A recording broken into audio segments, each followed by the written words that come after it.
Tak terasa ya pemirsa, saat ini kita sudah memasuki bulan Ramadan, di mana pada siang hari umat muslim menjalankan ibadah puasa. Pasti pernah terbesit di pikiran Anda kalau bulan puasa itu kita bisa lebih hemat karena mengurangi konsumsi pada siang hari. Tapi kata siapa? Ternyata persiapan Ramadan dan jelang Lebaran bisa membuat keuangan kita bocor alus.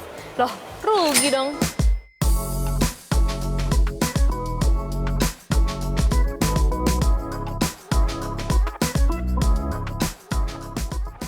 Nih ya pemirsa, saya kasih contoh. Salah satu momen yang bikin kita kangen sama bulan puasa adalah momen berburu takjil menjelang buka puasa. Deretan beragam takjil yang dijual oleh pedagang kuliner membuat kita ingin membeli beragam menu buka puasa. Tapi bisa saja kita hanya sedang lapar mata. Yang ketika kita ini sudah kenyang, malah makanannya hanya disimpan saja dan pada akhirnya tidak kemakan. Ayo, siapa yang kayak gitu?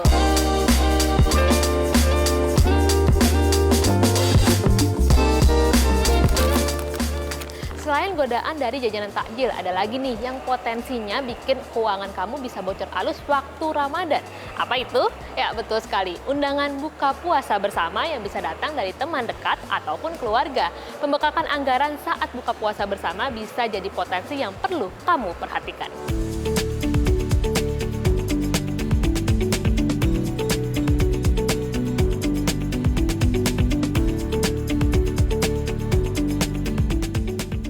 Selain jajanan dan bukber, beli baju jelang Lebaran juga bisa membuat pengeluaran kamu bocor alus atau bahkan bocor beneran. Memang Lebaran identik dengan baju baru, sehingga tak heran departemen store jelang Lebaran ini dipenuhi dengan masyarakat yang mencari baju jelang Hari Raya. Dan ada beberapa pengeluaran lainnya untuk persiapan Lebaran yang bisa membuat keuangan kamu bocor alus, seperti membeli hampers untuk teman ataupun keluarga. Juga satu lagi nih, persiapan makanan atau santapan jelang Hari Raya.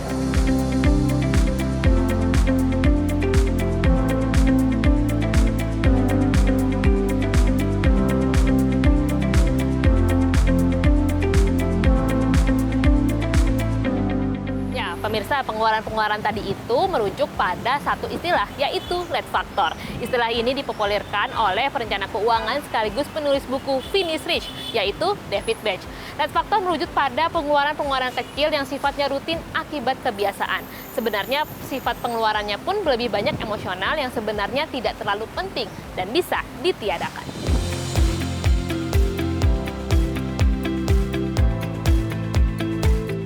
Menurut Bach, rate factor ini harus diperhatikan agar orang lebih sadar dalam menggunakan anggaran dananya, sehingga pengeluaran yang tak perlu bisa lebih dikendalikan. Berikut ini tips agar keuangan Anda tak bocor halus selama bulan Ramadan dan Lebaran.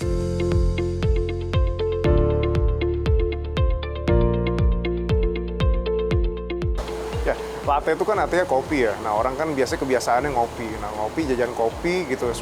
Ya kopi itu murah apa enggak sih? Ya itu relatif ya. Tapi kebanyakan itu pengeluarannya nggak mahal-mahal banget gitu ya.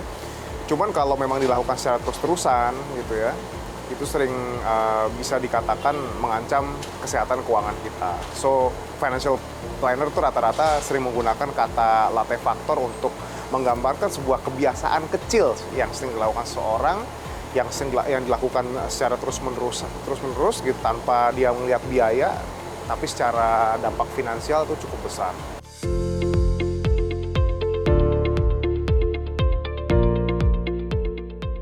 Sebetulnya gini ya, kalau kita lihat dari kebiasaan pengeluaran kita terhadap hobi gitu ya, ketika pemasukannya besar, ya, mau seberapapun besarnya pengeluaran kita, ya tentunya itu nggak jadi masalah.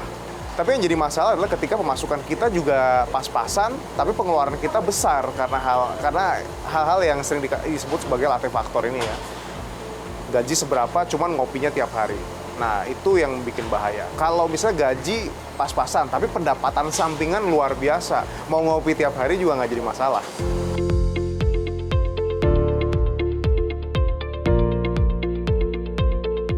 Oke, pertama gini. Di bulan Ramadan ini ya, kita tentu tahu ya, sebagian dari teman-teman yang sudah jadi karyawan, ya, baik yang sudah kerja agak lama kan pasti akan terima THR, ya, situ ya.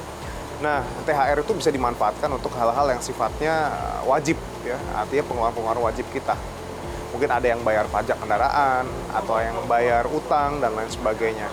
Tapi jangan lupa juga ya, sebisa mungkin teman-teman di bulan Ramadan ini juga ada effort lah untuk menambah penghasilan ya. Mungkin bisa melihat peluang-peluang usaha yang ada di situ ya, atau trading saham komoditas yang kiranya, tapi dengan catatan teman-teman juga menguasai ilmunya dan analisisnya ya. Atau menjalani kerja sampingan. Karena balik lagi, kalau teman-teman cuma menghemat ya, dengan ada THR dapat dan teman-teman hemat sehemat-hematnya, bisa jadi malah apa yang teman-teman lakukan malah gagal gitu, dan ujung-ujungnya pengeluaran itu bisa membengkak dan melebihi pemasukan. Jadi daripada kita ngehemat-hemat terus ya, nyayang-nyayangin uang THR kayak gini, malah kehidupan kita jadi nggak berkualitas, lebih baik tambah aja penghasilannya. Kalau emang belum tahu mau kemana, ya sudah investasikan aja uang yang teman-teman punya untuk ilmu ya. Belajar digital marketing mungkin, belajar branding, atau belajar keterampilan lain yang sebelumnya teman-teman nggak kuasai. Berinvestasilah ke instrumen yang memang teman-teman ketahui di sini ya. Lah, saya nggak tahu apa-apa. Sama sekali saya nggak tahu apa itu reksadana, apa itu saham, dan lain sebagainya. Pasti tahu dong yang namanya deposito atau emas. Mulai dari yang teman-teman tahu dulu, dan mulai dengan modal yang kecil dulu aja. Rasakan bagaimana experience-nya berinvestasi, dan jangan lupa juga untuk belajar. Ya. Nah, ketika teman-teman sudah paham, bisa jadi risk profile itu akan naik seiring dengan berjalannya waktu. Ya. Buat teman-teman yang pengen investasi buat jangka panjang, ya saya sarankan beli saham atau reksadana saham itu udah cukup oke lah ya, tapi dengan catatan teman-teman sudah paham ya seperti apa analisanya dan lain sebagainya. Tapi kalau buat pemula ya saya sarankan ke instrumen pasar uang aja ya, di situ ada deposito ya, atau reksadana pasar uang, dan bisa juga coba surat berharga negara ya, karena di surat berharga negara itu atau SBN itu bisa dikatakan investasi ini bebas risiko gagal bayar, karena imbal hasil dan modalnya memang dijamin oleh negara.